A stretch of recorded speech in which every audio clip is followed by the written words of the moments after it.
Halo sahabat rumah belajar, kali ini bersama Miss Vera. Sudah siap untuk menyimak video kali ini? Kita akan bersama-sama belajar mengenai besaran dan pengukuran. Sahabat, apakah kalian pernah mendengar dengan istilah besaran? Besaran merupakan sesuatu yang dapat diukur, dihitung, dan dinyatakan dalam angka. Ternyata besaran terbagi menjadi dua loh sahabat. Apa saja itu? Pertama ada besaran pokok, dan yang kedua ada besaran turunan. Baik, sebelum lebih mendalami materi besaran dan pengukuran, dalam video ini sahabat akan belajar memahami konsep besaran pokok, besaran turunan, dan satuan dalam pengukuran. Kemudian, sahabat akan mempelajari bagaimana dari data hasil pengukuran menggunakan alat ukur. Yuk kita bahas satu persatu. Yang pertama adalah besaran pokok. Besaran pokok adalah besaran yang telah ditentukan terlebih dahulu dan tidak diturunkan ke besaran-besaran lain. Terdapat 7 macam besaran pokok. Nah sahabat, besaran pokok beserta satuannya bisa kalian lihat pada tabel di samping. 7 besaran pokok beserta satuan internasionalnya. Pertama ada panjang, memiliki satuan meter. Kemudian ada massa, memiliki satuan kilogram. Ketiga ada waktu, memiliki satuan sekon. Keempat ada kuat arus listrik, memiliki satuan ampere. Kelima ada suhu, memiliki satuan Kelvin. Keenam ada intensitas cahaya, memiliki satuan kandela. Yang terakhir dari 7 besaran pokok yaitu jumlah zat dengan satuannya yaitu mol. Nah, sekarang sahabat harus mengingat 7 besaran pokok beserta satuannya ya. Mengapa demikian? Sahabat ada yang tahu? Benar, bahwa 7 besaran pokok tersebut menjadi dasar dalam pengukuran fisika atau menjadi satuan yang dianggap baku. Kemudian, besaran yang kedua adalah besaran turunan. Besaran turunan adalah besaran yang diturunkan dari besaran pokok. Artinya, untuk menentukan besaran ini, sahabat harus menggunakan rumus-rumus tertentu yang memuat besaran-besaran pokok.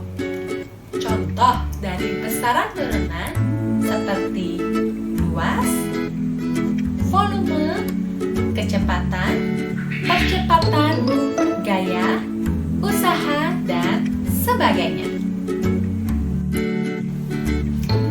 Nah sahabat, kalian telah mempelajari mengenai besaran pokok dan besaran turunan.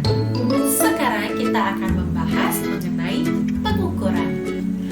Nah sahabat, apakah kalian tahu apakah itu pengukuran?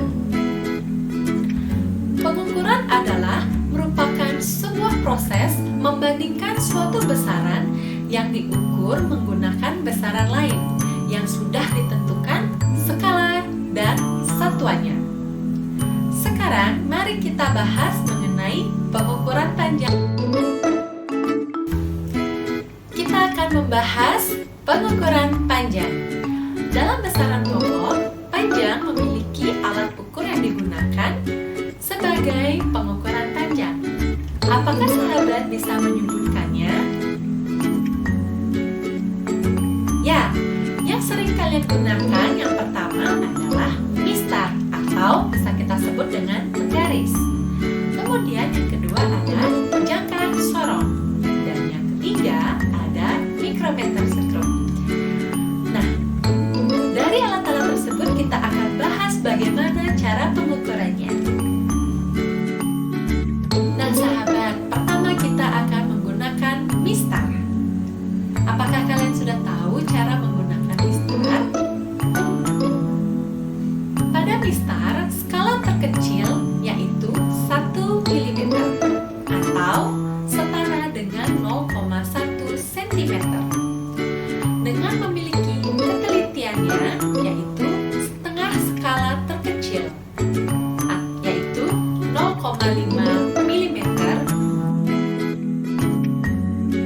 Kemudian, jika sahabat menggunakan jangka sorong, sahabat harus ketahui terlebih dahulu cara menghitungnya.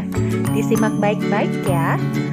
Jangka sorong memiliki dua macam skala. Pertama, ada skala utama dalam satuan sentimeter. Kedua, ada skala nonius dalam satuan milimeter. Nah, jangka sorong memiliki batas ketelitian yaitu 0,1 mm, yang artinya ketepatan pengukuran dengan alat ini sampai 0,1 mm terdekat. Nah, sahabat, selanjutnya dalam penggunaan mikrometer sekrup. Nah, untuk mikrometer sekrup juga sama ya sahabat, kalian harus ketahui dua macam skala, yaitu ada skala utama dan skala nonius. Mikrometer sekrup juga memiliki ketelitiannya loh sahabat, yaitu mencapai 0,01 mm. Nah sahabat, di sini Miss akan berikan satu contoh soal, yaitu penggunaan mikrometer sekrup. Diperhatikan ya soalnya. Jadi, ada sebuah mikrometer sekrup digunakan untuk mengukur diameter bola. Tentukan diameter bola tersebut. Nah, berdasarkan gambar yang dihasilkan, maka didapatkan skala utama yaitu 2,5 mm. Kemudian di sebelahnya yang sejajar dengan garis skala utama dengan skala nonius menunjukkan angka 22. Telah kalian ketahui bahwa ketelitian dari mikrometer sekrup yaitu 0,01. Kemudian ditentukan skala noniusnya yaitu 0,22 mm. Nah, hasil pembacaan alat mikrometer sekrup didapatkan skala utama ditambah skala nonius. Jadi, 2,5 mm ditambah 0,22 mm didapatkan hasil 2,72 mm. Nah sahabat, bagaimana pemaparan pembelajaran kali ini? Ya, tentunya sangat bermanfaat bagi kalian semua. Dari pemaparan yang telah disampaikan tadi, maka kita dapatkan beberapa kesimpulan. Yang pertama, sahabat mampu memahami konsep besaran dan satuannya. Kemudian, sahabat mampu mengidentifikasi besaran pokok dan besaran turunan. Dan yang ketiga, sahabat mampu untuk mengidentifikasi jenis-jenis dari pengukuran. Baik sahabat, demikian video kali ini. Semoga video yang Miss berikan memberikan manfaat bagi sahabat